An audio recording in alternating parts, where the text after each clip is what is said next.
If you were a praying mantis, it would be socially acceptable to devour your mate. And if you're a honey badger, you have no regard for other animals. You don't care. If you're a panda with twins, it's normal to abandon one to take care of the other. But if humans do any of these things, we would call it wrong, unfair, or unjust. Yeah, why is that? Why do humans care so much about justice? Well, the Bible has a fascinating response to that question. On page 1, humans are set apart from all other creatures as the image of God. Yeah, God's representatives who rule the world by his definition of good and evil. And this identity, it's the bedrock of the Bible's view of justice. All humans are equal before God and have the right to be treated with dignity and fairness no matter who you are. And that would be nice if we all did that. But we know how the world really works. And the Bible addresses that too. It shows how we are constantly redefining good and evil to our own advantage at the expense of others. Yeah, self-preservation. And the weaker someone is, the easier it is to take advantage of them. And so in the biblical story, we see this happening on a personal level, but also in families, and then in communities, and in whole civilizations that create injustice, especially towards the vulnerable.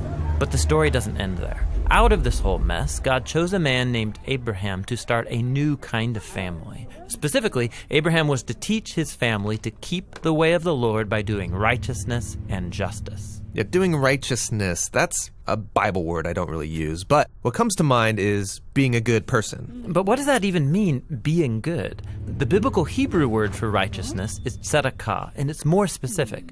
It's an ethical standard that refers to right relationships between people. It's about treating others as the image of God, with the God-given dignity they deserve. And this word justice, it's the Hebrew word mishpat.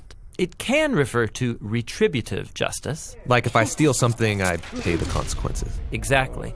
Yet most often in the Bible, mishpat refers to restorative justice. It means going a step further, actually seeking out vulnerable people who are being taken advantage of and helping them. Yeah, some people call this charity. But mishpat involves way more. It means taking steps to advocate for the vulnerable and changing social structures to prevent injustice. So justice and righteousness are about a radical, selfless way of life. Yeah, and you find this idea all over the Bible. Like here, in the book of Proverbs, what does it mean to bring about just righteousness? Open your mouth for those who can't speak for themselves. And what do these words mean for the prophets, like Jeremiah?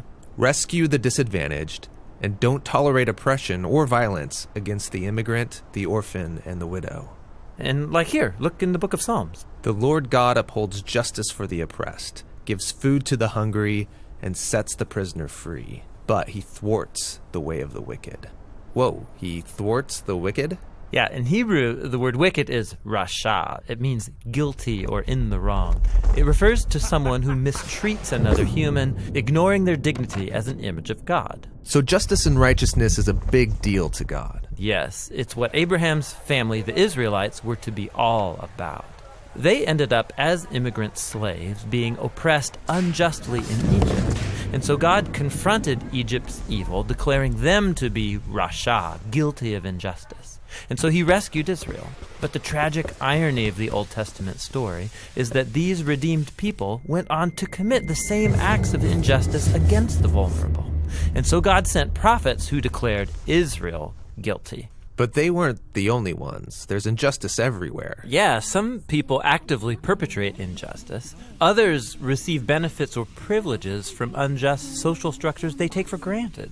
And sadly, history has shown that when the oppressed gain power, they often become oppressors themselves. So we all participate in injustice, actively or passively, even unintentionally. We're all the guilty ones. And so this is the surprising message of the biblical story. God's response to humanity's legacy of injustice is to give us a gift, the life of Jesus. He did righteousness and justice, and yet he died on behalf of the guilty. But then God declared Jesus to be the righteous one when he rose from the dead. And so now Jesus offers his life to the guilty so that they too can be declared righteous before God, not because of anything they've done, but because of what Jesus did for them. The earliest followers of Jesus experienced this righteousness from God, not just as a new status, but as a power that changed their lives and compelled them to act in surprising new ways. Yeah, if God declared someone righteous when they didn't deserve it, the only reasonable response is to go and seek righteousness and justice for others. This is a radical way of life, and it's not always convenient or easy. It's courageously making other people's problems my problems. This is what Jesus meant by loving your neighbor as yourself. It's about a lifetime commitment fueled by the words of the ancient prophet Micah. God has told you, humans, what is good and what the Lord requires of you is to do justice, to love mercy, and to walk humbly with your God.